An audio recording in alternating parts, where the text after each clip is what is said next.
इरादे जिनके पुख्ता हो, नज़र जिनकी खुदा पर हो, तला तुम खेज़ मौजों से, वो घबराया नहीं करते।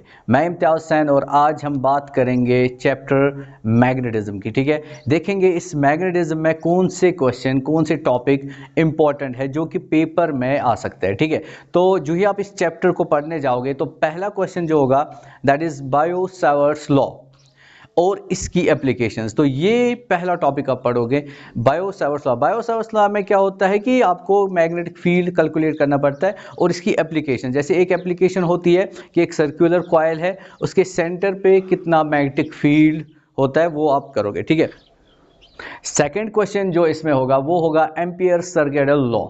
एम्पियर सर्किटल लॉ में आप क्या करोगे, उसकी स्टेटमेंट करना अच्छी तरह से, ठीक है ना, और उसकी एप्लीकेशंस करना है। जैसे कि उसकी एक एप्लीकेशन होती है कि सॉलिनॉइड के अंदर जो मैग्नेटिक फील्ड होता है वो कितना होता है, वो आप वहां से निकालोगे। इसके बाद जो आप टॉपिक पढ़ोगे वो होगा साइक्लोट्रॉन। साइक्लोट्रॉन में आप क्या करोगे, एक डिवाइस होता है, ठीक है ना, जो चार्जड पार्टिकल्स को एक्सेलरेट करने के काम आता है, तो वो आप पढ़ोगे, उसमें उसका प्रिंसिपल पढ़ोगे, उसका कंस्ट्रक्शन और उसकी वर्किंग। ठीक है, उसके बाद पढ़ोगे आप force between two parallel current carrying conductors. ठीक है ना, इसके दो करंट कैरिंग कंडक्टर्स होते हैं, उनके बीच में फोर्स की आप फॉर्मूला निकालोगे, वो डिराइव करोगे आप। ठीक है, उसके बाद आप पढ़ोगे मूविंग कॉइल गैल्वानोमीटर। ठीक है, गैल्वानोमीटर क्या होता है, एक डिवाइस होता है जिससे स्मॉल करंट्स को मेजर करते हैं। तो इसमें आप क्या करोगे, इसका प्रिंसिपल, इसका कंस्ट्रक्शन और इसकी वर्किंग भी आप करोगे। ठीक है ना, इसकी थ्योरी जो है वो आप करोगे। ठीक है, उसके बाद है वोल्ट मीटर एंड एमीटर, वो आप करना। ठीक है ना, उसके बाद जो क्वेश्चन आएगा वो आएगा magnetic elements of earth magnetic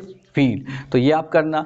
इसके बाद जो क्वेश्चन होगा वो होगा क्लासिफिकेशन ऑफ मैग्नेटिक सबस्टेंसेस, जैसे para, dia and ferromagnetic substance. ठीक है ना, इसमें जो न्यूमेरिकल है, न्यूमेरिकल इसमें कुछ ज़्यादा नहीं आता है, लेकिन फिर भी एक टॉपिक होता है जैसे force on a moving charge. ठीक है ना, उसमें जो फॉर्मूला होती है F = QVB sin of theta करके, उसको आप अच्छी तरह से कीजिएगा क्योंकि उस पर न्यूमेरिकल आ सकती है। ठीक है ना, उम्मीद करते हैं कि आपका जो आने वाला पेपर है वो इंशाल्लाह अच्छा जाएगा और आपका जो एग्ज़ाम है, ओवरऑल जो आपका एग्ज़ाम है वो बहुत ही अच्छा जाए। ठीक है ना, अल्लाह हाफ़िज़।